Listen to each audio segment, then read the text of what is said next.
I stand here because of the people that came before me. Sidney Poitier, Denzel Washington, Halle Berry, Jamie Foxx, Forrest Whitaker, Will Smith, and to be amongst those giants, amongst those greats, amongst my ancestors, amongst my guys. Thank you, everybody in this room. Now, the best thing that happened to Michael B. Jordan, the best thing that happened to Sinners was hiring that guy to say no at the Baptist. What a take. That was the best thing. That was the best PR. Slow down for a second. Is there anybody that list is missing?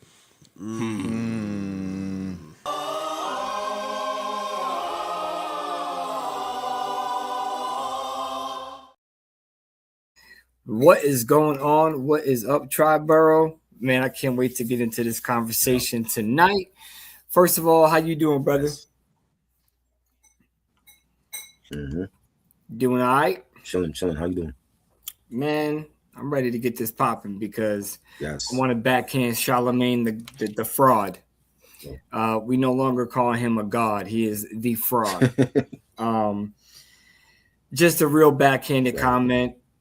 You know, I don't understand why he just couldn't give Sinners and Michael B. Jordan working over 25 years in the game acting and finally gets his comeuppings, and you got people got to shoot him down.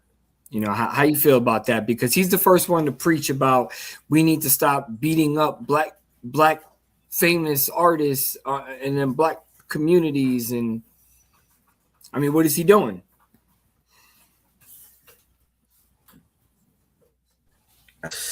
And it's Charlemagne. Like I don't take too much stock in what Charlemagne has to say because he's done this before, you know. And I love the fact that Michael B. Jordan won. I think finally the Oscars gave it to the right person, you know. And you know, he had one of the best movies of last year with Sinners.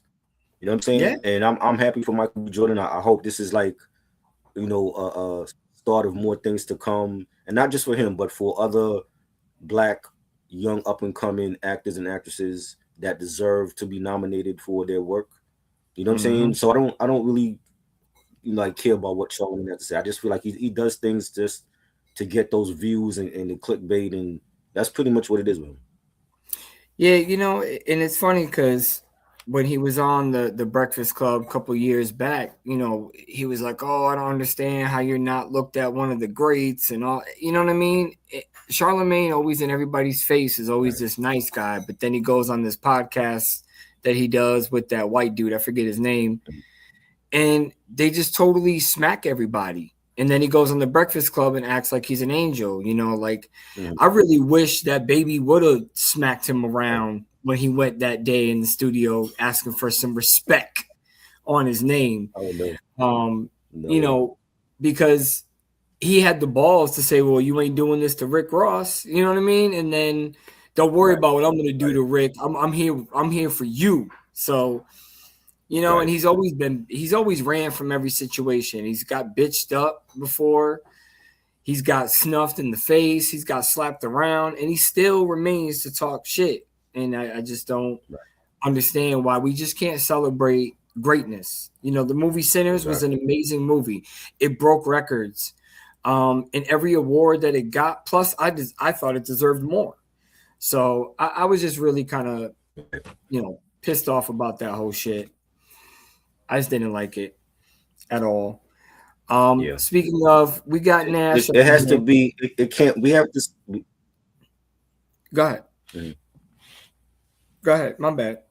Now I was saying, just the thought of just putting that idea out there that, you know, Michael B. Jordan might have orchestrated the whole thing just to get like maybe a sympathy win from the Oscar committee.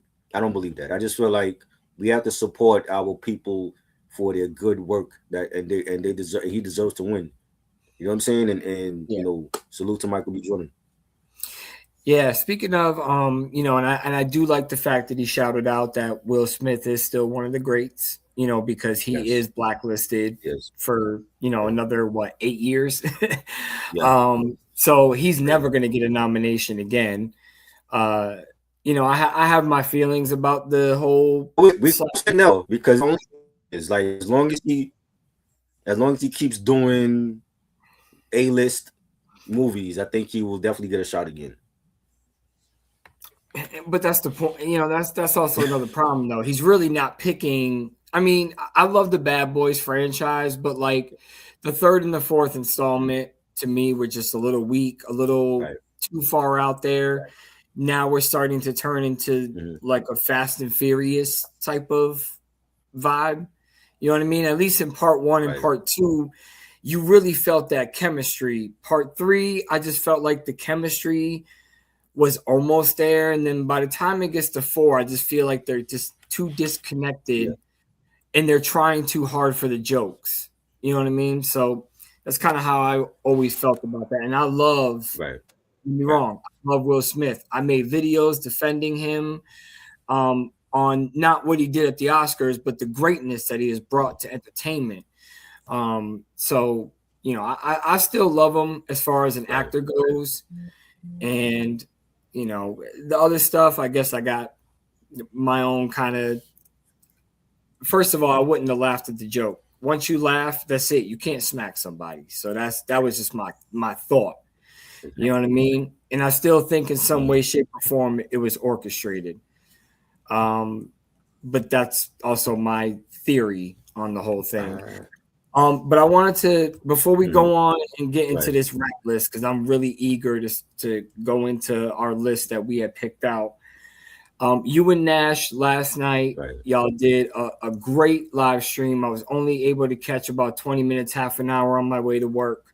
But make sure y'all go check that out. Give it a rewatch. They were talking about Jack Hollow or what's his name? It's Jack Hollow.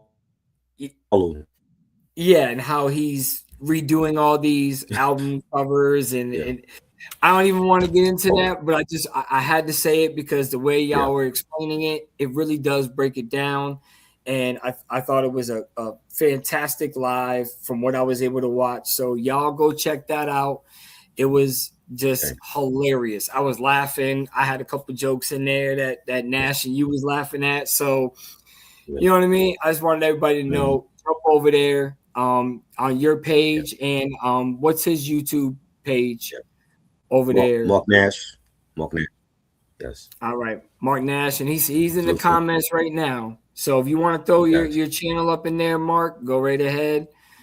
And Charlemagne the Fraud. Everybody finds that funny. That's what he is to me.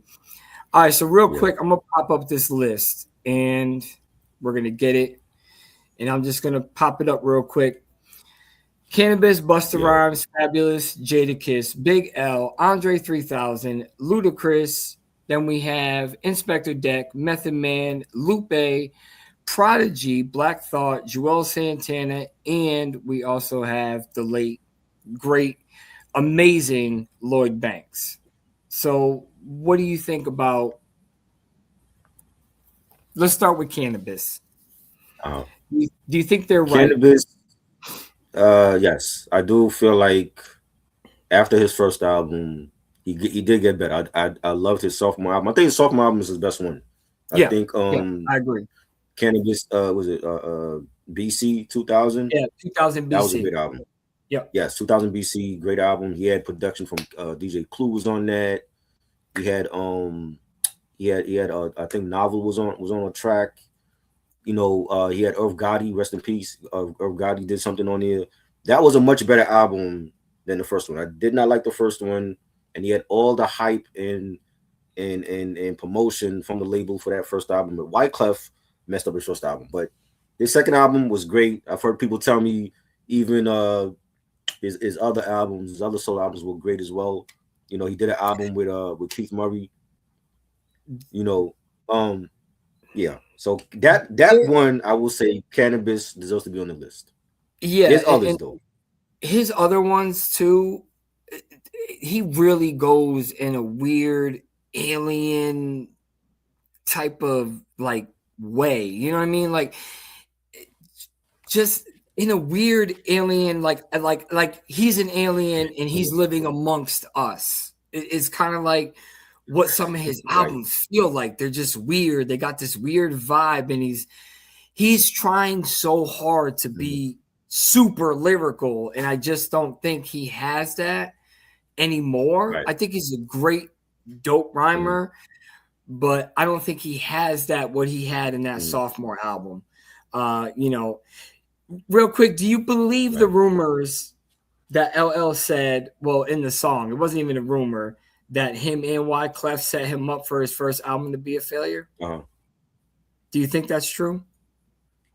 No, I don't. I No? don't think Wyclef would set up his own artist. Nah, because at that point, like Cannabis was already a part of the refugee camp. You know, like he was doing stuff with Lauren, touring with Lauren and the Fugees. I don't think that would be stupid if Wyclef set up his own artist like that. I don't think he would do that. Yeah. Not for LL Cool J. That doesn't make sense. I don't think Jim Jones has a great album, let alone a classic. No. But that's me. I am not a Jim Jones fan. I will say Jim has good albums. I don't think none of them are classic though. He has and I don't think none of them are great. They're good, but I don't think any of them are great. Right. I think he falls into the same category as like almost like a Cameron. You know what I mean? Like I think there are points where he just tries too hard to be Cameron, and he's just not Cameron. And Cameron's an ABC rapper.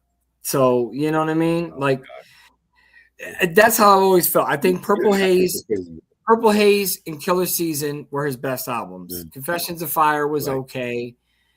But I think Purple Haze is Cameron's classic album, and that's it.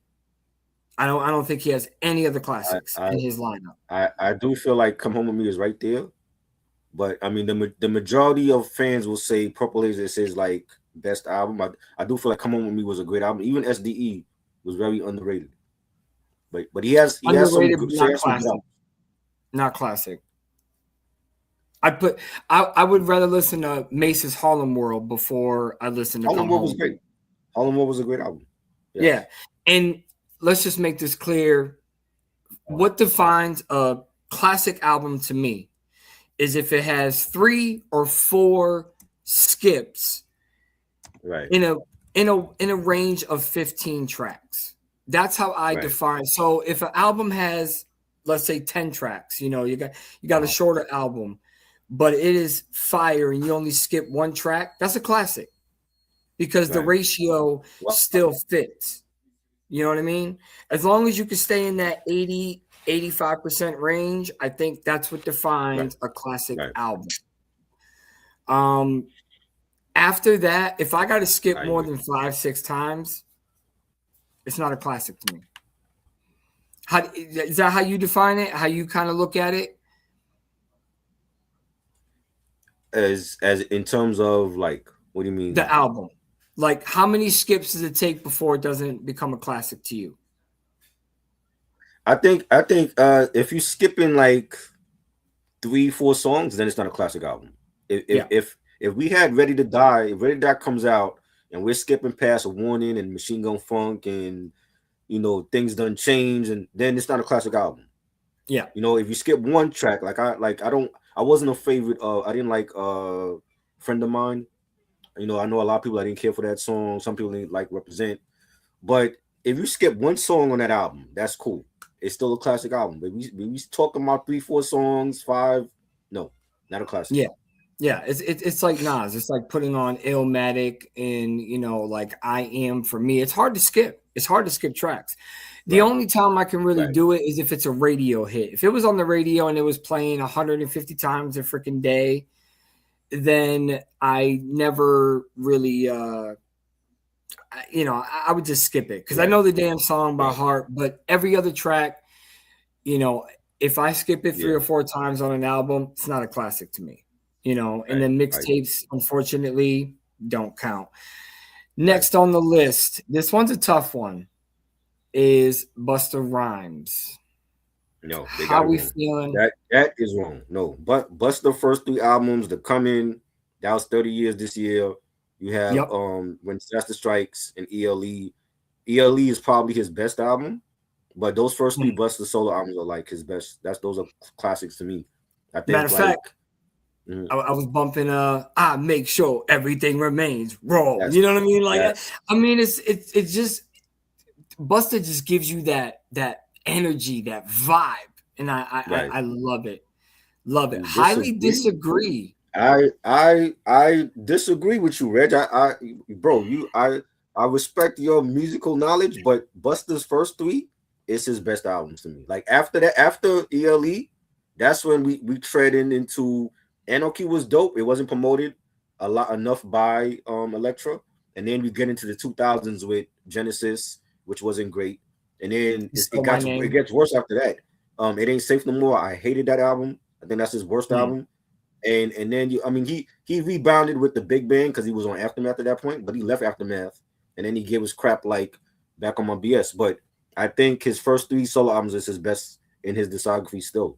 Like if you ever see him live, he's still performing Woo-Ha, he's still performing Put Your Hands on My Eyes Can See, he's still performing Give Me Some More, and the Janet. I saw him last summer at Rock the Bells. He performed the Janet song and it was great. And he had Janet Jackson on the big screen.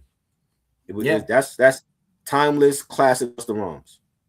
Yep, and I agree. The second one is it teeters for me, but the first and the third are definitely they are classics to me, in my opinion. Right. But everybody, again, you have to be in the mood for Busta Rhymes. He's high energy. He's lyrical. His beats are always just.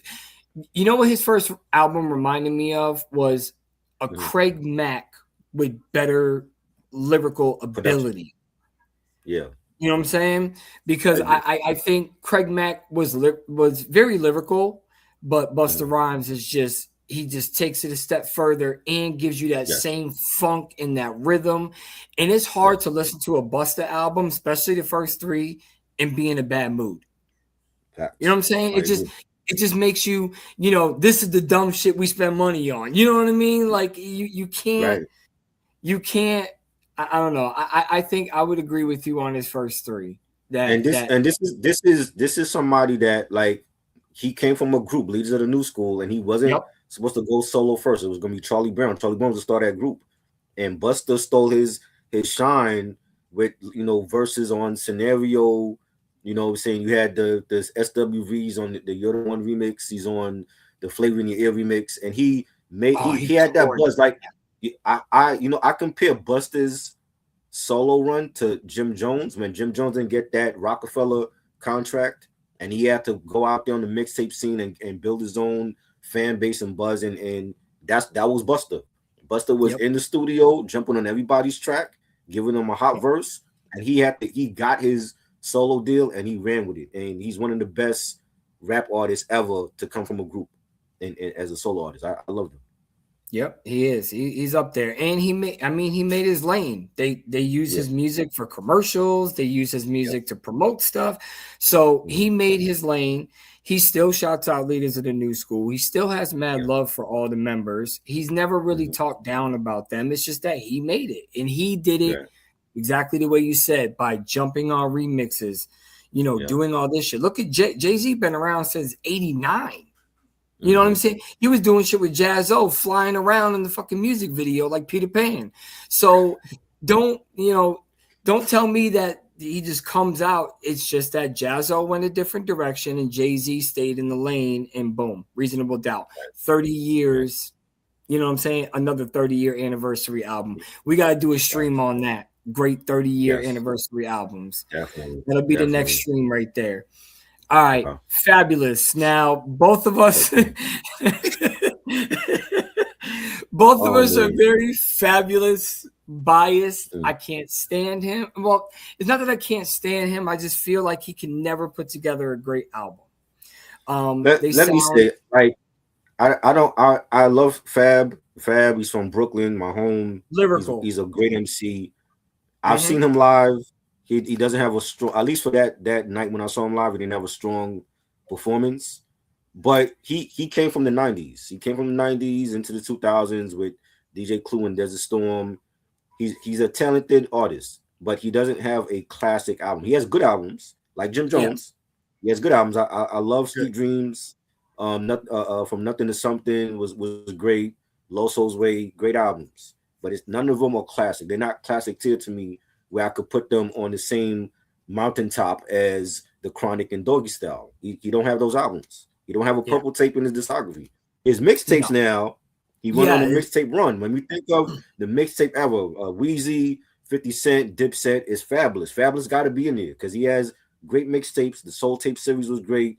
There is no competition. Summertime Shootouts. His mixtapes were better than his albums. And he's not the only one from that era. Joe Budden, too. He had better mixtapes than albums. Oh, my God. You know what I'm saying? No. Reg, come on, man. Joe Budden's mixtapes. Woo! Yeah. Mood music was great. all of them were my shit. All of them. They still talk about that. And three, Mood Music 3 is still my favorite one. Like out of all of them, Mood Music 3 is the one for me. But my God, I used to beg my bootlegger, like I go to the shop, like, yo, you got it? You got it? Yeah. I'm gonna get it next week. You got it? Bro, You got it?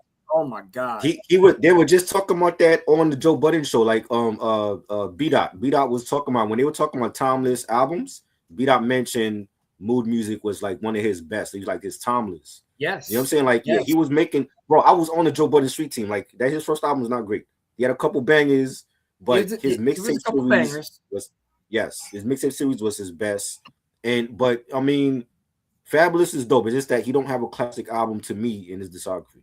Yeah. Now, if we started talking I about, agree. Yeah, he needs to be on the list. Yeah, I do.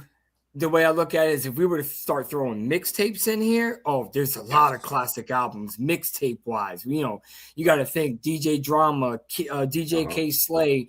Gangsta Grills is probably one of the greatest series running. Yeah, you know what I mean. So then they could probably be in this classic list, but not without the mixtapes. Right. This one I highly disagree with is Jadakiss. I'm sorry, his first album is a classic to me. I've been saying this, bro. Kiss the Game Goodbye is his best album. I don't feel like it's a classic though, and I respect people that feel like that's his classic. That's great, but to me, that's his best album. Like again, like when you go over his discography, Kiss to Death. Some of the songs from 2004 sound very outdated. Then Last Kiss. I only remember one song from Last Kiss. Yeah, I don't and everything remember. Else, Top 5 Dead or Alive. Don't care for all those other albums. Ignatius was a more grown up album for Jada because his manager that was deceased, he wanted Jada to collaborate with certain artists that he didn't get a chance to. So that was more grown up Jada. But I will say Kiss the Game Goodbye to me is his best album. Like I love the album. I was a part of the Rough Rider Street team for that album. And he had great production and features. You know, DJ Premier's on that, and DMX rest in peace. Snoop Dogg's on that. Nate Dogg rest in peace. He's on that album. I don't feel like it's still a Mount Rushmore type of debut album. You know what I'm saying? Like when we even when we think of like rap debut albums, Big L first album, Big Pun, Capital Punishment, Busta Rhymes, The Come In, Jay-Z, Reasonable Doubt. I don't think it's on that Mount Rushmore. No, that's your opinion. I mean, Kiss to Death. I could skip more tracks than I can listen to. Last Kiss again. But to me, Jada's first album, maybe it's either the nostalgia or it was the fact that we waited so long. Yes. That when we finally got it, we were kind of settled, but still I can listen to it today and I can run through the entire album. Like no problem, no skip, no nothing. You know, even the radio hits that were back then with We Gon' Make It, Put Your Hands Up, Lose Yourself, Knock Yourself Out. I'm thinking the M, Lose Yourself. But even those songs, I never get sick of them. Whereas like Busta, Woo-Ha, like there are times where I just skip it because I can't listen to it again. I heard it so much on the radio. This one, I mean, this is a good question. And no, this is where we're going to get into a debate coming up. But being part of a group with a classic album in that group does not qualify as being a solo. These are solo artists that, that's what they're saying on the internet. So between the list that was made a couple years ago and Triborough did some digging on Reddit, and this was kind of the list that we came up with of the most 15 talked about MCs. So no, if you're in a group and you got a classic, then the locks are in there, all of them. Bro, on I just want to say, like, on Reddit, they have other artists on their list that don't belong on the list. I've seen people say Black Sheep. I totally disagree. I think Black Sheep first album was a classic, underrated classic. They have Most Def. Most Def should never be on that list. Black on Both Sides was a classic debut solo album from him. J. the Damager, totally disagree. He has 2 classics from Primo, his first 2 albums. The Sun Rises in the East and Wrath in the Math. They have Beanie Siegel on the list. Totally disagree with that. Royce the 5'9" should not be on that list. Nope. Saigon, totally disagree. His first album, The Greatest Story Never Told, was a classic album. Production done by Just Blaze. That was great. Now, Papoose, I do agree. Papoose should be on the list. They have Papoose on there. They have Crooked Eye. But Crooked Eye didn't really come out with a lot of... Kenny mentioned Mano too, and Mano definitely deserves to be on that list. Yes. Yeah. Yes. I saw one person say Foxy Brown and Little Kim. I totally disagree with that. Oh, I disagree. Gangsta Boo. Gangsta Boo. I wasn't a huge fan of Gangsta. I love 3 6 Mafia, but I didn't really pay attention to a lot of her stuff. Rest in peace, Gangsta Boo. But some of the names on this list like should not be on the list. Yeah, so that's on Reddit. That's just for Reddit. That's not, that's just about the popular list. Right. Yeah, so that's why we put together this list, because this was mainly the ones that were more popularized, where it was in every list, no matter where it came from. Big L, 100% totally disagree. He has got a classic. The Big Picture, love the first half of the album, not a big fan of the second half. So for me, that one's not a classic, but I mean, I even did a bars segment on that album, Lifestyles of the Poor and listen, that album is immaculate. Definitely. Like immaculate. I can't, yes, does it sound dated because of the beat, the production? Yes, but it doesn't sound as outdated as Fabulous's albums from back then. You know what I mean? And Fab was popping them shits out in the early 2000s. This was what, 95, 94, 95? Yeah. That Big L dropped the solo? 95. Yeah. So going that far back and still being able to vibe out and just be like, still cover your mouth when and the line is coming. You know what I'm saying? Right. And you still are like, oh my God, I just can't believe back then he was saying that shit. Imagine if he was alive right now. Right. You know what I'm saying? Just like I say about Big Pun, I believe if Big Pun was still alive, because if you look at Yeah Baby, what direction, Triborough, was he going in with Yeah Baby? He was blending his Spanish culture into his album. Right. And I think Big Pun would have been the one to introduce reggaeton to America versus Nori. I agree. But I think Nori seen the vision while everybody laughed at him because, it was a couple years after Yeah Baby that, Nori came out with that reggaeton album that he did. Everybody laughed at him and the shit sold millions. It went almost diamond. So he was on to something, but Big Pun was on that. If you go listen to Yeah Baby today, you got your hardcore joints. But if you notice, once you start getting to the middle of that album, he starts to blend in that Caribbean Spanish culture, and you still want to vibe to it. So I think he would have been the originator of bringing in reggaeton, if you ask me. But Big L, definitely his first album. If not, I mean, he only made 2 albums. So it's kind of hard to really the thing with the big picture was it was an album of like B-sides and unreleased stuff. Because like by that time, the underground college radio was playing like Ebonics and Size 'Em Up. You know what I'm saying? But he didn't get a chance to make any videos for those songs. You know what I'm saying? So that's not really like a real album. It's just a collection of unreleased songs and B-sides and freestyles. Yeah. It's basically Biggie's Born Again, except not bad. It was bad. Yeah, Because Born Again was terrible. Yeah. I'm so mad at Puff when he came out with that. So we agree, Big L, classic, Yes. first Yes. album. All right. So Absolutely. everybody else that thinks that he should be on this list, you're out of your mind. Now, Darren, DJ, this is the big debate, and that's going to be Andre 3000. Classic album or not?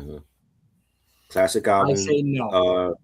It's a solo album. That I have to stress this to people because I've been in debates about this for years. The thing with LaFace is the way that they marketed this album is it's both group members from Outkast together with their first debut solo albums, and that's how they sold it together.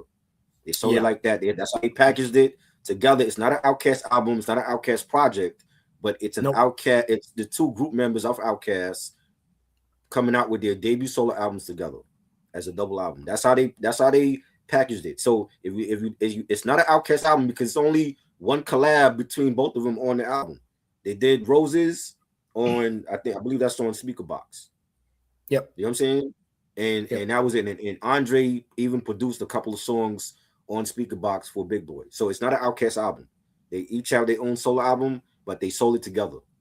That's how you find it in the stores. That's how I have it. It's a double album sold together. Now but it is a classic album. I do love.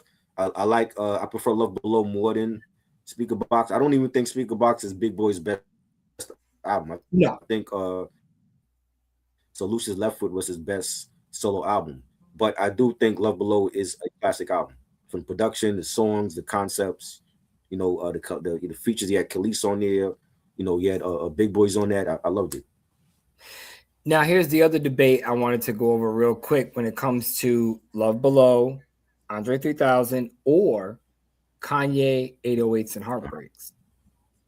Because if you ask me, I got to go 808s and Heartbreaks. I think it's a better, more put together album. I think it's a classic. Love Below. It is. I agree. Yeah. Love Below is a classic when you don't look at it in that frame of mind of, the way they packaged it, because that was the argument on Joe Budden's podcast is that it was together and they marketed it as Outkast. That was the problem. If they would have said, and I mean, you could clearly tell, Big Boy's disc 1, disc 2 is Andre 3000. Two totally different directions, two totally different styles of genres, in my opinion, and still both made Speakerbox is okay, but Love Below, I would say is a classic. But if people are going to put them together as a group, then he has no solo album because that is the only solo album. This is LaFace's. LaFace did this. This is why people are still confused with what happened. I would say it's an Outkast. It's Outkast presenting Speakerbox Love Below. It's like an Outkast. It's under the Outkast umbrella, but it's not an Outkast album. It's not an Outkast. The last Outkast album was Idlewild. That's the soundtrack to their movie. That's the last Outkast official album. You know what I'm saying? But this is an Outkast project. It's just not a group album. It's just the two group. You've never seen nothing like this ever in no other genre. You know what I'm saying? Like they never did. Like imagine if Mobb Deep had did this where Prodigy comes out with H&IC and then Havoc comes out with the Kush and they were both together. It's not a Mobb Deep album. It's just the two group members with their individual debut solo albums together. That's how LaFace packaged it. Yeah, and it's unfortunate because I would have rather have just bought Andre's, and I think maybe that's another thing. Darren just brought it up. Right. Can't punish Outkast for junking the sales stats. Right. To be honest, I think Andre 3000's album would have outsold Big Boy, and maybe there would have been some creative tension there. So, well, there was tension between the two members at that time too. So they were like, because how do you pay? And, yeah. So that I could see it being caused. Next up, Ludacris. I think I agree. He needs to be on this list. He doesn't have a classic. Wow, that's crazy. That's crazy. There is Ludacris got 3 classic albums. Not even not just one. I think please three name classics. them. Please name them because I will back for the first time. That was his Def Jam debut. Word of Mouth and Chicken and Beer. I think those still his best albums. Some people would even include Red Light District. Red Light District was dope. I think that might be a near classic, but his first three to me are the best albums from Ludacris. And for him, for what he did for like Def Jam South, and it was a new label under Def Jam and started by Scarface, and having bringing in 2 Chainz and Chingy and Shauna, that whole DTP crew. I think Ludacris definitely do not need to be on this list. They don't know whoever made this list, they don't know what they're talking about. I think maybe his strongest album is Word of Mouth, and I could still skip 5 or 6 tracks. Wow.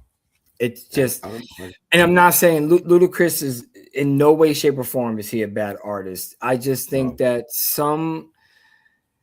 for some reason, some of his stuff just doesn't click with me, and that's and that could be my thought, because I thought Theater of the Mind was a great album.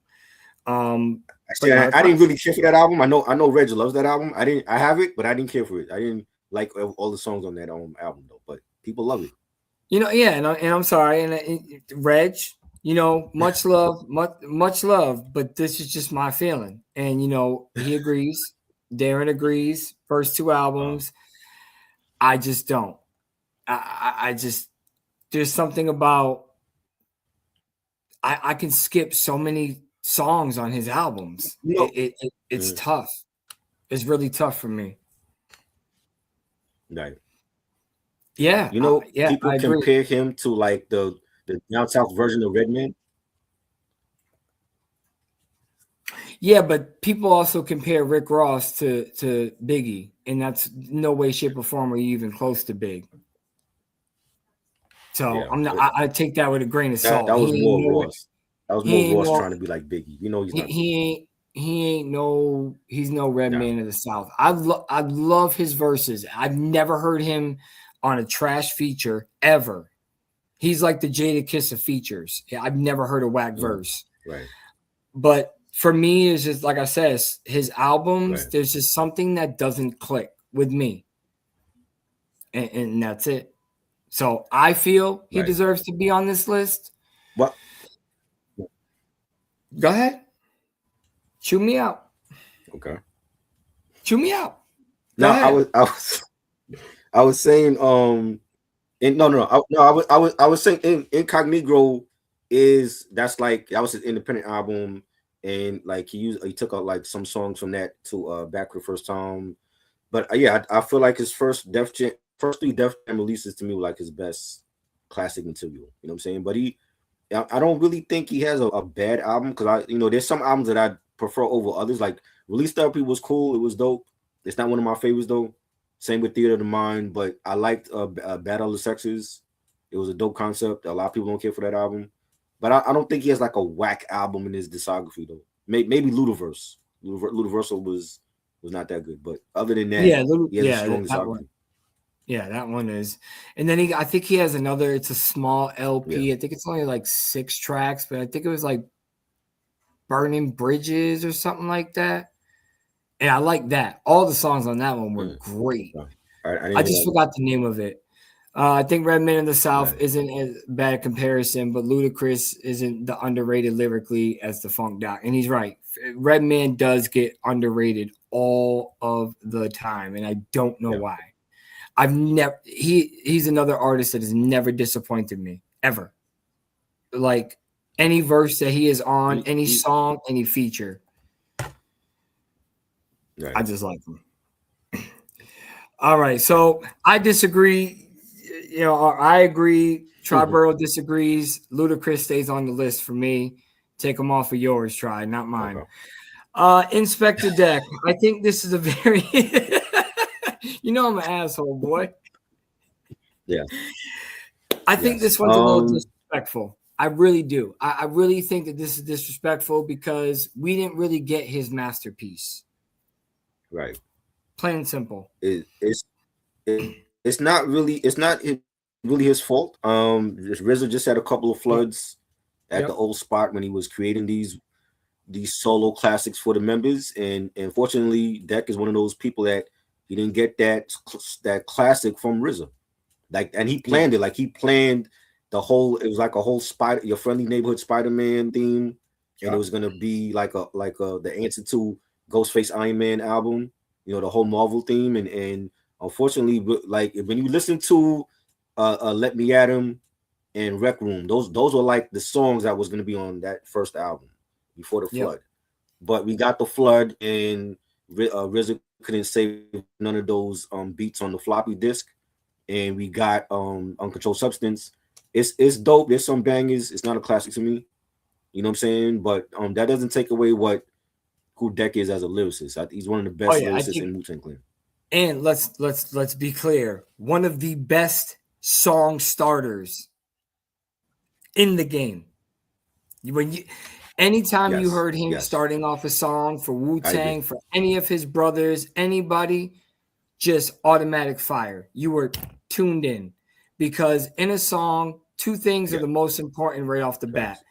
Your beats, right off the bat. If somebody's not feeling the beat most of the time, especially nowadays, back in our days, we had to actually listen to music. But, you know, if your beat wasn't dope and that first verse wasn't dope, the chances of you listening to the rest of that song were pretty slim to none. So we got over here Inspector Deck's albums. Chamber Number 9. The Movement. I never heard a lot of those. Manifesto. Yeah. Uncontrolled Substance wasn't that. You could just feel the rush in that one. I don't think he has a classic, but again, it's unfair. And Inspector Deck wasn't even. That's not the only Wu member that he lost records for. He lost some for GZA. He had a whole bunch of. They were working on another Wu-Tang projects. So, he brought Steel brought up a good point. Juice, brother, Steel's brother, Delano Steel, DSJ. Yeah. Inspector Deck's albums are highly promoted. So, I do agree with that. I feel we're not gonna let him off the hook, because he was on Loud Records too, just like Raekwon, just like Raekwon Purple Tape was on Loud Records, right? And that's a classic, might be the best Wu solo album. So we can't let Deck off the hook. If anything, we blame Steve Rifkin and the label for not promoting it enough. You know what I'm saying?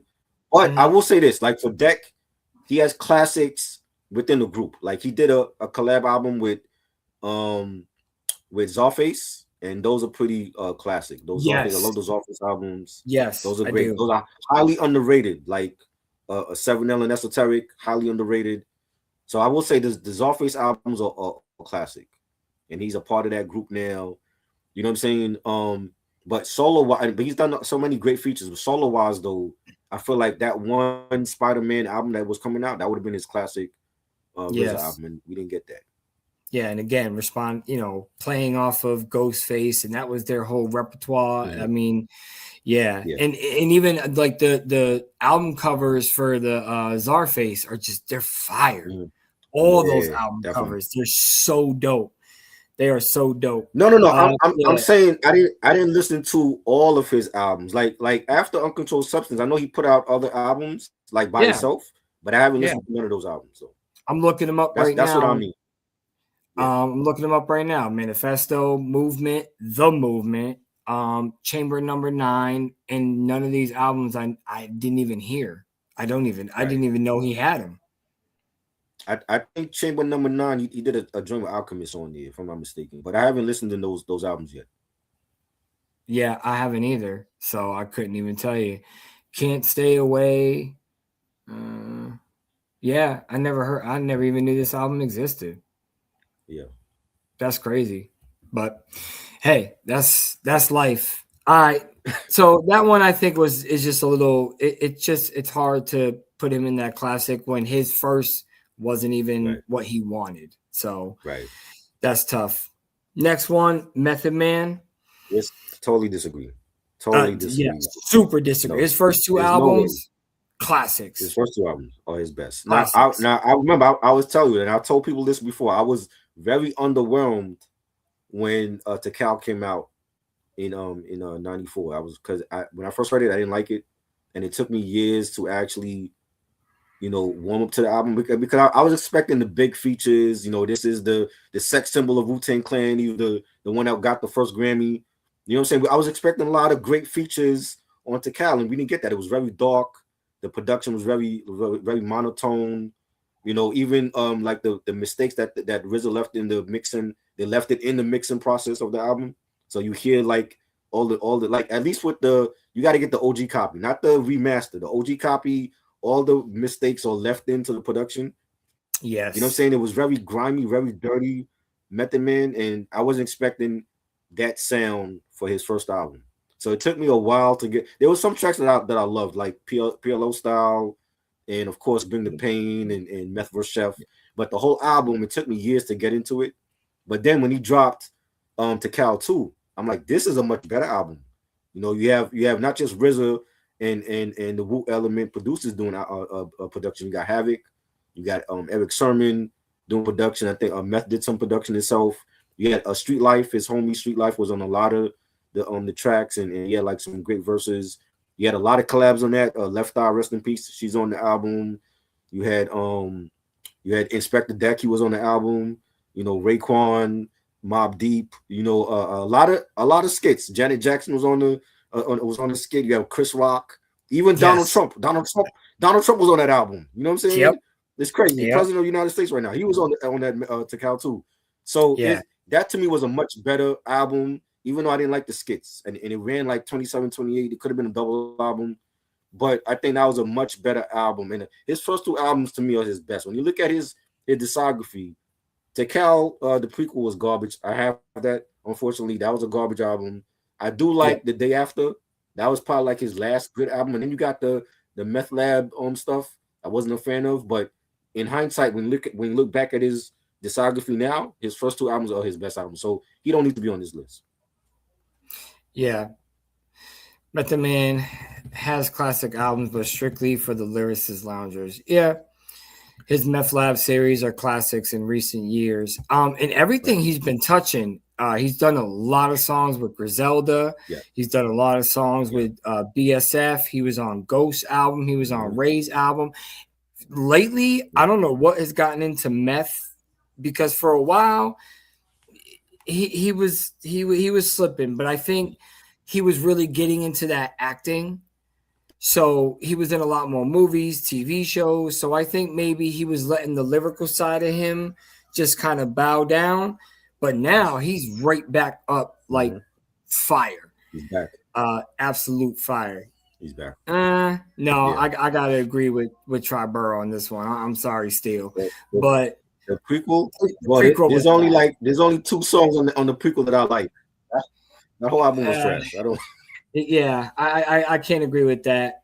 I also disagree with our next man on the list, which is Lupe Fiasco. There's no way. The first 2. Yeah. You cannot tell me that the Cool and his first album isn't classic. How are you skipping tracks? Yeah.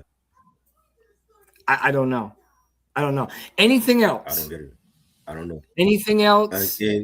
Yes. Because now he's in some old samurai karate ninja shit. I don't even know what he's doing anymore. But, Food and Liquor was amazing. And then to have all that slack from his record company, you got to dumb it down. You got to do stuff. And he stayed true to form. So when he came out with that second album, here's the Cool, baby. And we're going to stick it to you. Lasers, or AKA Losers, is where I thought he was trying to go for the fans, for to get the radio fans. Yeah. Because Kick Push was really for the streets, metaphorically, but for the skateboarders, as well. But if you really listen deep, it's actually very metaphorical, very lyrical, very disguised as a wisdom song. But he just knew how to disguise it. You know what I mean? Yeah. I mean, the man, his own father disowned him because he was strictly Muslim. And when he went to rap, his father disowned him for it.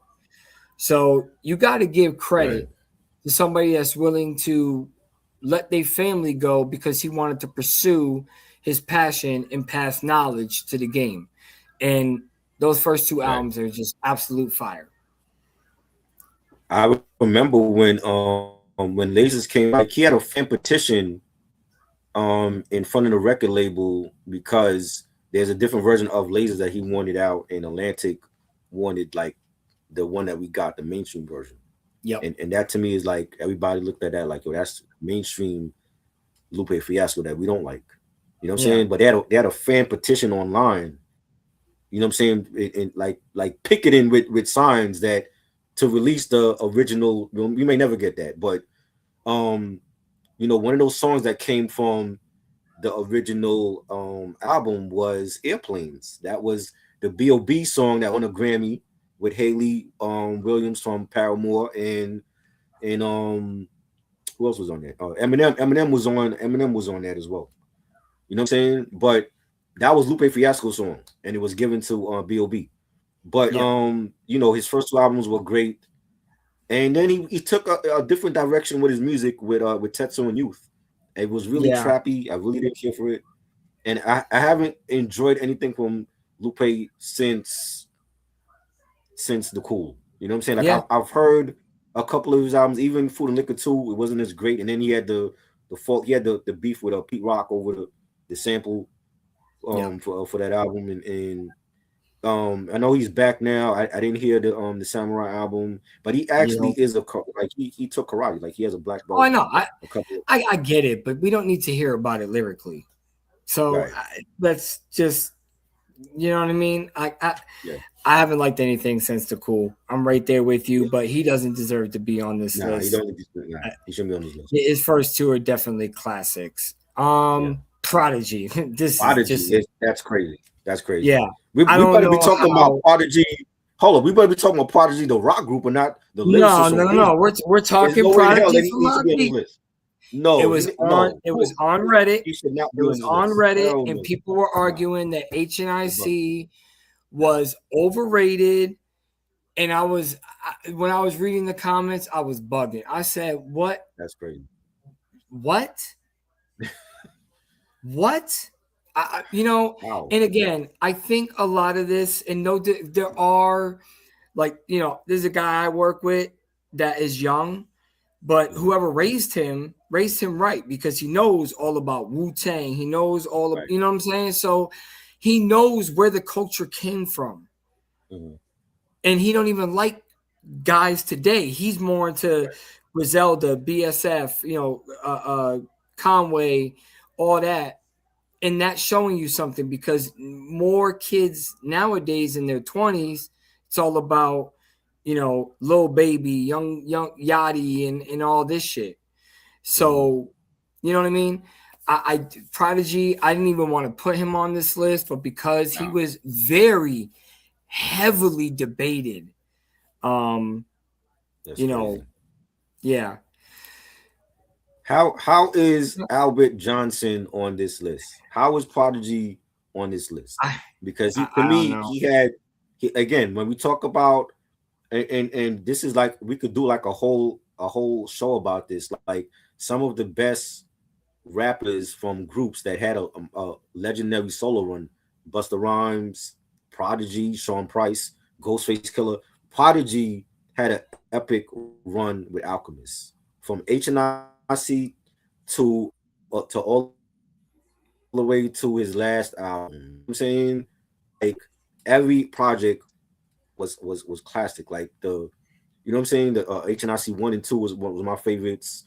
You had the Albert Einstein album, one of his best, but might be his best album with Alchemist. He was in real form on that in his prime. The Albert Johnson album, I know, Return of the Mac, classic. Like, he had an epic run as a solo artist. And I Yeah. don't know who did this list, but they truly don't know hip hop. If you have Prodigy on this list, but you don't have Lil Yachty on here, you don't have Wale. Yeah. Wale, I like Wale. He ain't got a classic album. Why he not on this list? Yeah. I don't know. You know, but Just saying. that's it. The only reason why I put the name in there, and when I sent you the list, I was like, "What do you think?" Because it is. When I seen that, I was like, "There's no way." Like that's like saying LL doesn't have a classic album. To me, you know what I mean? Like LL's up there with one of he puts together music that he wants, but you can't tell me he doesn't have classics. So I don't know. I just wanted to touch upon that real quick.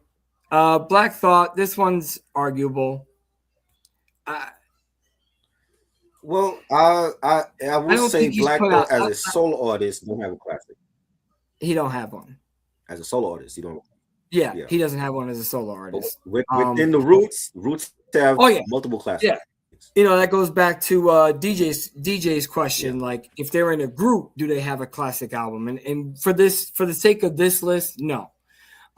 So for me, Black Thought does it. Right. Great mixtapes, great, well put together. Of course, lyrical when it comes to Black Thought. I still think he is one of the underrated artists, right there with AZ. But yeah, he unfortunately he doesn't have a classic. He does belong on this list, so you know that one I agree with. Joel Santana, early 2000s. No, I disagree. I think Joel's first two albums, his best albums. Again, he's the one that got offered a Rockefeller contract, not Jim Jones. It was Cam and Joel's. Yep. And Joel's in his prime. Just to be clear, hold on, Try. Just to be clear, Hellrell was in jail at this time. But go ahead. I got to defend my Hellrell. You know I love Rell. Yeah, but I don't know if Hellrell would have gotten offered a Rockefeller contract though. He wasn't. He's street. He was too street for them. That's why. Right. You know what I'm saying? But he made his way on the Dipset album. You know what I'm saying? Jewels was the MVP of Diplomatic Immunity Volume 1. Without Jewels, that album would not be a classic double album. He outshined Cameron on a lot of those songs. And this is Jewels when he's like, 17, 18 years old? And he comes out with his own album, From Me to You, classic debut album, and What the Game's Been Missing, his sophomore album, both classic albums. And he had a mixtape run with Back Like Cook Crack. I wish he would get back to that. Old Jewels, we may never get that again. But Young Jewels has two classic albums. Kenny, after his first two albums, yes, I would agree with you. He fell off. He's not. Let's be clear. Even in the first two albums, he is not a super lyrical guy. But I never looked at Joel Santana like that. I looked at him as I want to have fun and listen to some Dipset. I think in its truest form, Joel Santana is Dipset. That's going back and listening to his first two albums reminds you of Dipset. Again, Diplomatic Immunity. Yeah. He carried that. Both of them. So, you know what I mean? I will agree with that. I think his first two are classics, but after that, he's got nothing. Nothing. Nothing. Maybe a single here and there. He was a good compliment to Cam. He was a good compliment to Cam, like his right hand man. He was a good compliment to him and his style. And like I said, like when you listen to the double album, a lot of those tracks, Joel's, he shined on. Like he even had his own solo tracks on that album because they knew what they had at that time. Like he was like the future of Dipset. And then you had Hellrell with he had the phone freestyles with Hellrell on the Diplomatic Immunity. Yes, that was on that album. Yeah. But wasn't that song Joel Santana where it had the little kid singing in the chorus? Wasn't that on Diplomatic Immunity? No, that was on I think that was on What the Game's Been Missing. That was on his second album. That was one. Yeah. Believe it or not, it's one of my favorite songs by him, and I don't know why, but I love that song. It just makes me feel good. Makes me feel like, okay, I'm gonna have a good day today. You know, when it gets rough at my job, and my man DJ knows how rough it can get at my job, I pop in some, you know, one of my mixes because I have different mixes in all my playlists, and I just go. And you know, Joel Santana always pops up. When J.R. Ryder did Stop and Go, that was my shit.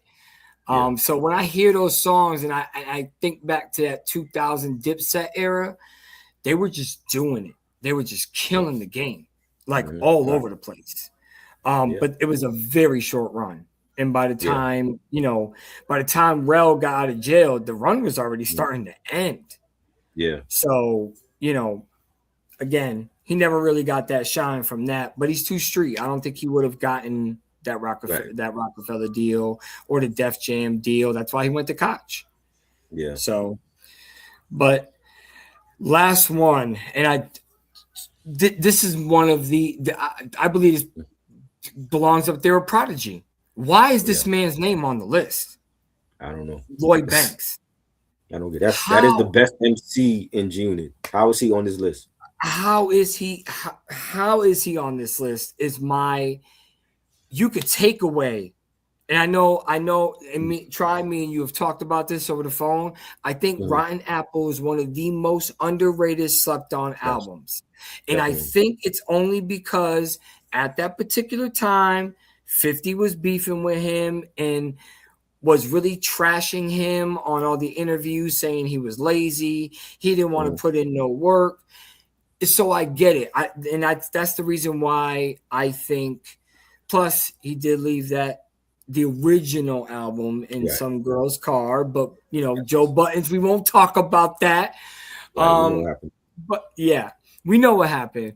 And for those of you who don't know, that was a Joe Button song, and he was dissing Lloyd Banks. And he said, unlike dudes that leave, they whole bitch in some – I don't remember what he said, but – he basically flipped it, but we knew he was talking about. But I mean, can we talk about what happened with the second album on here? I don't know, because it's kind of scandalous. So, I guess first of all, the rumor was she wasn't a woman. No, that's not what I heard. That's not what I heard, though. Oh, that's not what you heard. What I heard is that he was letting a escort, but it was a man, listen to the album, and the dude ended up kicking him out of the car. That's what I heard. I don't know what you heard. Supposedly what went down was he had a threesome with two women, and they stole the album. They stole the big payback, I think he was gonna call it, and they stole the album, and then he went back to do Rotten Apple. That's what we got now. But that was on, like, I've heard Who Kids say that too, like that really happened. Like the two women stole the album, so he had to go back and do the tracks with Rotten Apple. So that's what we got. I thought Rotten Apple was great. Yeah, it's great. It's not a classic. It's not a classic, but it is great. It is very underrated, and I think people should go back and give it another shot. I mean, yes, there are skippables on there, and you know, and he's another one. If you put Lloyd Banks in a mixtape category, Halloween Havocs are they're gonna kill a lot of mixtape runs. I mean, kill a lot of mixtape runs. Those mixtapes are extremely slept on, and I love all 6 of them. I love all 6. I have not heard a bad one yet. They are all great, but that's mixtapes. I think his first album is definitely classic.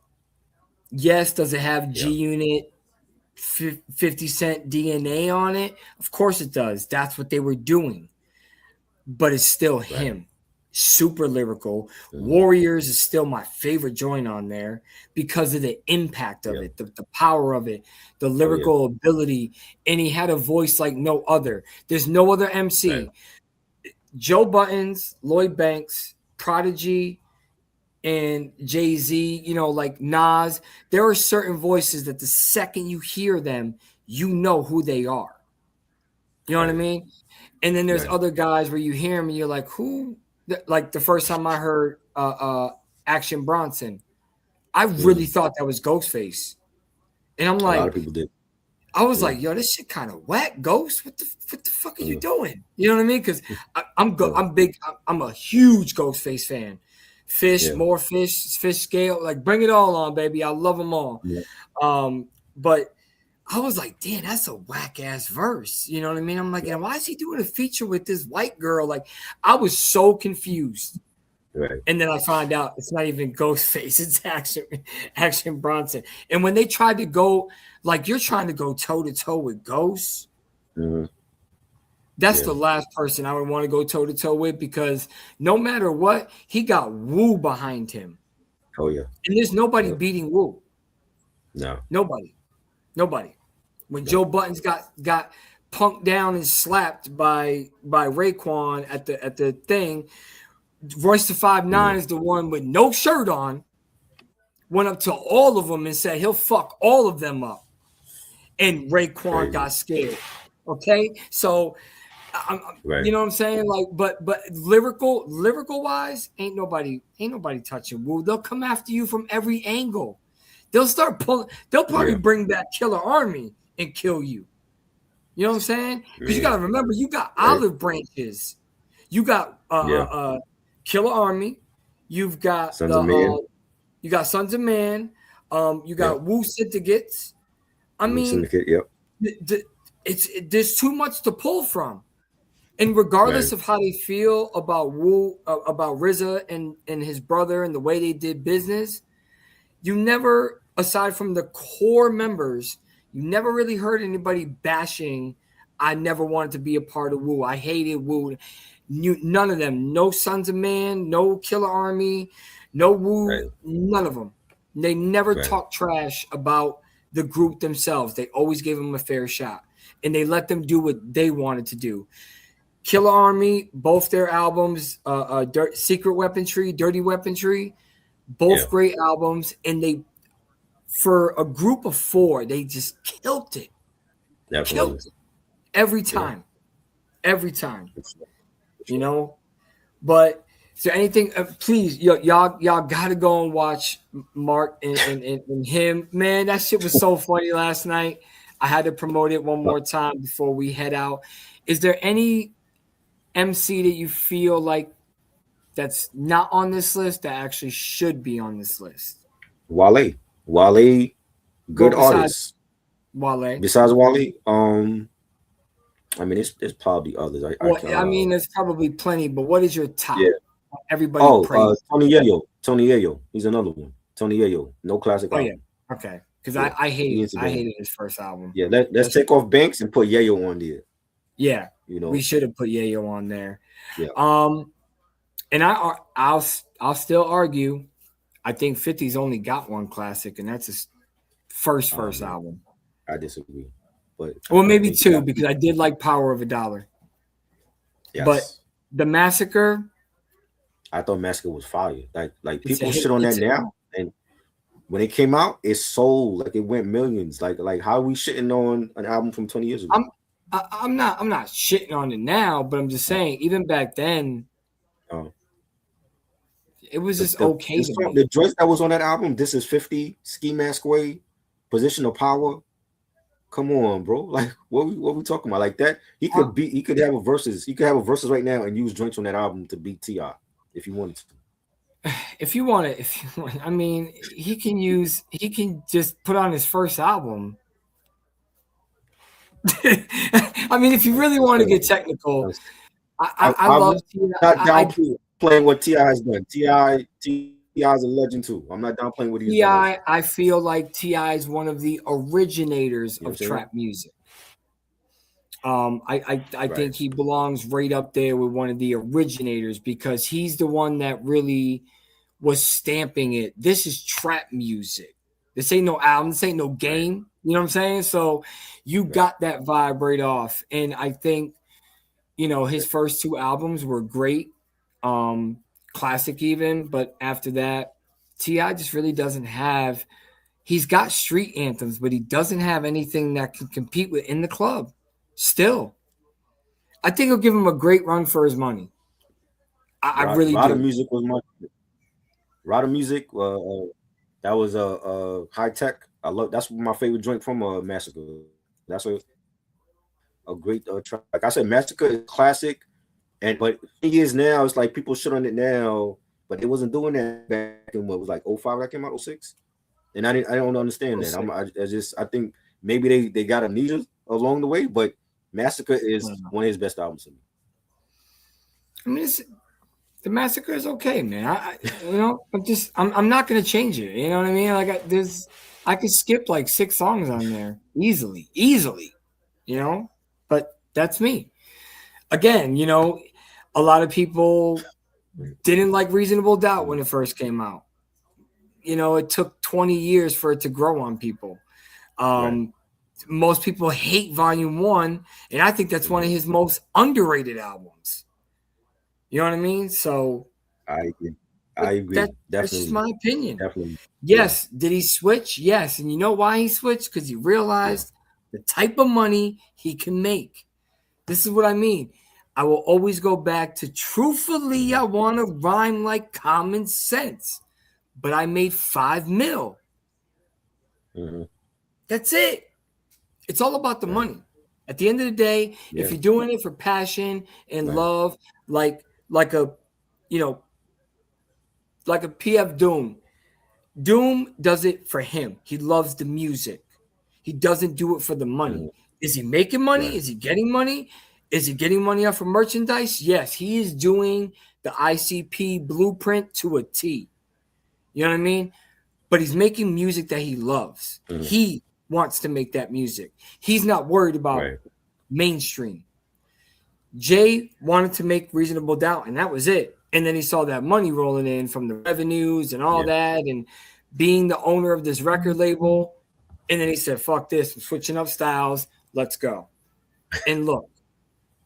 And I'll be the biggest Jay fan in the world, but I think there's more bad albums that he put out than there are good albums. So that's coming from a true fan. He got a couple of bad ones, but I think the good outweighs his bad though for him. It depends on how you look at it. You know what I'm saying? Especially, I mean, if we started from Reasonable Doubt, right, and then Volume 1, Volume 2, Volume 3. We got Dynasty. You didn't like Volume 3? No, I love Volume 3. Volume 2, I think is one of Volume his 2? worst. Wow, that's crazy. I just hate his best. Like he became a household name. Yes, I know, because he did the Annie thing. I get that, but the 2 dopest tracks on there, Ride or Die, Reservoir Dogs. That is it. You didn't kill. Yeah, but he had the big hits. He had Jigga What, Jigga Who. He had that should have been a Ja Rule song. Money in the Thing with Jermaine P. That shit was corny. I didn't like the Can I Get Her. I didn't like Can I Get Her with Ja Rule. I never liked that song. It was a Ja Rule song. Yeah, I never liked it. Ja Rule gave it to him. That should have been on Ja Rule's album. Yes. That should have been on Ja Rule's album. And the first verse and the last verse were supposed to be both Ja Rule. They deleted the first verse and Jay-Z hopped on it. That's what made the song. And it wasn't even supposed to be a meal either. It was supposed to be Ashanti. Yeah. So Can I Get a What don't even count. The 2 best songs on Volume 2, Ride or Die, Reservoir Dogs. That Tupac shit was corny. Where he's running to Pac, asking where we went wrong. Shut the fuck up. Secondly, the DMX joint, I like the remix more with Beanie Siegel and Memphis Bleak. DMX had a dope verse, but I like the remix better. Yes. But Money Cash Hoes was okay. It's basic. It was basic. Money, cash, money, cash, what? That's it. There's no thought, creativity in there. Hard Knock Life. The only reason why I sold is, and it's a collab.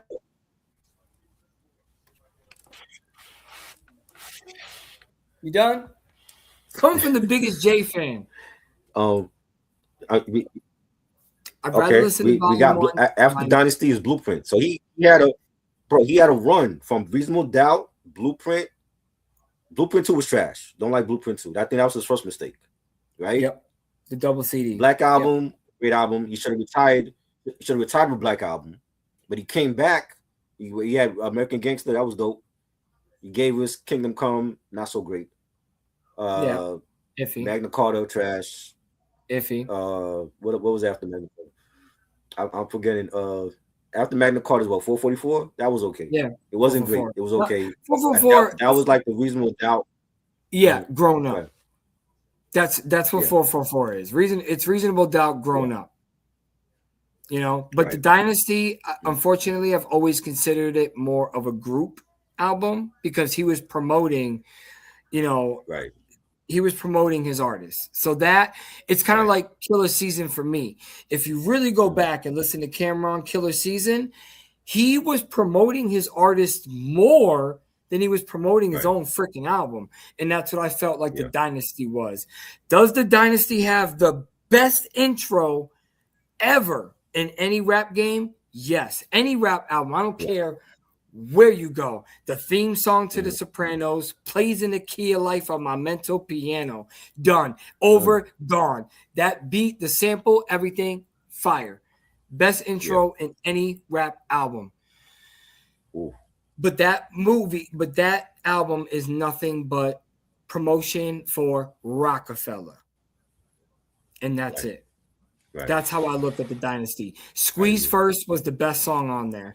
And This Can't Be Life because Scarface, he made me cry. Scarface killed that verse.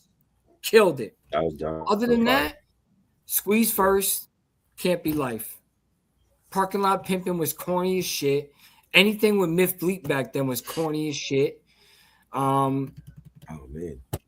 I was not Myth Bleak Myth Bleak Speaking of Memphis Bleak, how come he's not on this list? He has no classics. No, he'll never have a classic. He'll never have a classic. Ever. Yeah. He should be on this list. He had some good albums. He had some good albums. I feel like Understanding was his best album. And Understanding. 456. And 456. Even saying they were good albums is hard pressed. Hard pressed. Right. He is not lyrical at all. Right. I think Joel Santana is more lyrical, and we're talking about younger Joel Santana. People that gangs who hang and bang, whereas literal Sesame Street rhymes sound better than Memphis Bleak. Right. So, Dr. Seuss. I will say this. Last year, Memphis Bleak gave us a good comeback with Apartment that was all grown up. I want to see that for a lot of artists now, that if they still like Jewel's, I would like to see a Jewel's comeback album where he's grown up, he's talking about family and investments. That was a good. I got to give it to Bleak. Bleak had a good comeback album last year. I'll listen to it. I haven't listened to it yet. Understanding was good. That's his best album to me. Yes, DJ Understanding was his best album to me. But I don't think it's a classic though. It's not a classic. His best album. And I don't think Memphis Bleak is super lyrical. I've never seen him as a lyrical dude. I've seen him as unfortunately, he got put in that same category that Drag On got put into. Everybody that comes under somebody huge, look at what's homeboy's name? Nelly's homeboy there that came off of Saint Lunatics. Murphy Lee. Murphy Lee. There you go. Murphy Lee didn't do nothing because he came under Nelly. Everybody was expecting another Nelly album from Murphy, not understanding that he was totally different. He had a different vibe, and it flopped. Mm-hmm. So, again, all these artists that come underneath, that try to come from under the shadow of, unfortunately, even though Havoc and, Prodigy came in at the same time in the same group, Havoc can never outshine Prodigy. Right. Same with when Lost Boys split up. Mr. Cheeks was the only one that did anything. It was only him. You know what I mean? It was only him. So even in groups when they split up. Yeah, but I mean, in fairness to Cheeks, I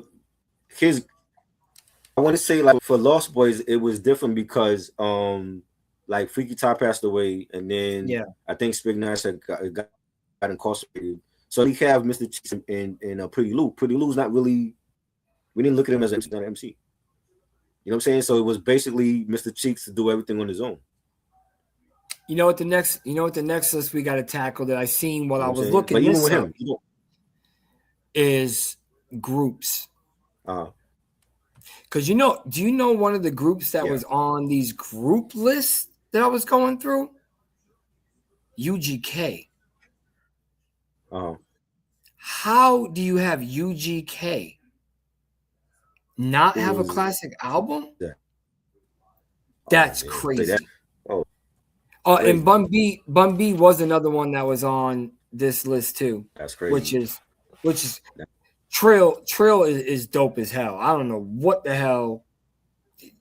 Yeah. Bun B is the South. He is Texas. You know what I'm saying? Yeah, like, for sure. How do you not like that solo album? And then he's dealing with the tragedy of losing him. Like, I mean, that's one of the best.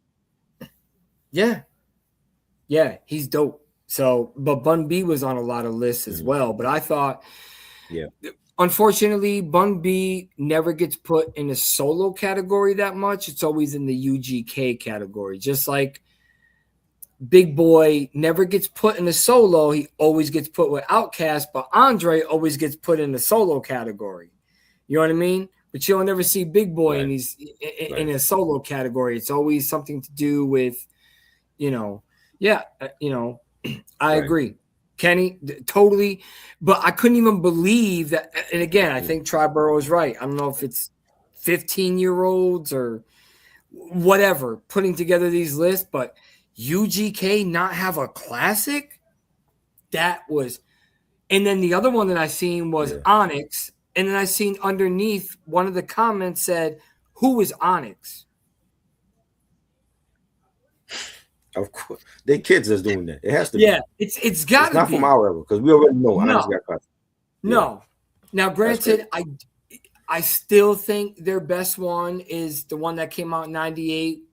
I can't think of the name right now. I'm starting to wear down. But it had DMX on it. Shut him down. Yeah, Shut Him Down. There you go. Shut him down. I think that right there was an instant classic. Yeah. There's maybe 2 songs I can skip on there, and that's a maybe. Right. That Veronica song will forever be one of the greatest storytelling when it comes to portrayal. Because you got a lot of Nas has one with the casino joint at the end of I Am, like one of the greatest storytelling is Veronica. And then I put I forgot the name of that Nas song. But where he comes home and he catches his girl with another dude, and then he goes downstairs. I forgot the name of the song though. It's on the I Am album. Shit, I can't think of it. Undying Love, that one? Yes. That's one of the greatest storytelling songs in hip hop. Of course, can you tell us a story, Uncle Rick? You know what I'm saying? So, I mean, there are a lot of great storytelling songs, but Veronica is one of the best. Double Cross, Can't Believe You Just Got Sold Out by a female songs. So, if y'all have not heard Onyx Shut Him Down and you happen to be watching this, my God, it's hard to skip 2 tracks. So to say they don't have a classic was out of control. But I think the group one should be next. We should do some deep diving and digging for that.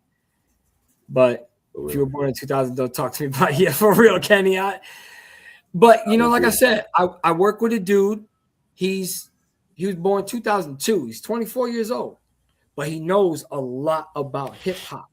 So at least he did the homework, and I give him that. He knows the songs. He knows Wu-Tang. He knows about Stretch and Bob Beto.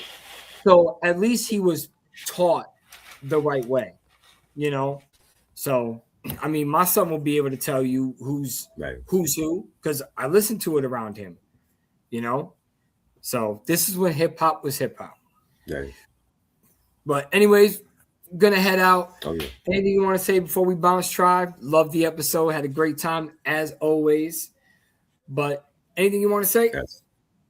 Yes. Shout out to everybody that's been supporting what we do. We're trying to be the best platform on Friday nights for people. This is a safe spot for everybody to come through and just chill and have great discussions like this. And yes, you know, shout out to everybody that's been supporting what we do. Yes, man, and come here, speak your mind. We may not agree with you. We don't even agree with each other, but that's what makes it great. Because I can't fold Try, and Try can't fold me. So Volume 2 is not that great of an album. Love y'all. And we will see you next week with a new one. Please subscribe to the channel. Subscribe to all three of us, wherever you're watching. Raw Takes Unfiltered. That Ain't Rap Podcast, Movie AV Impulse. And again, go check out the live he did yesterday. Man, just go watch it and you'll see why I was laughing my ass off. And salute dudes in my top 5. And we also have to make that list of MCs, the top, what did we say, 30? Yeah. Yeah, we could do a top 30. We'll run through a top 30 one of these weeks. But anyways, much love to y'all. Thanks for the support, and we'll see you on the next one. We are out of here.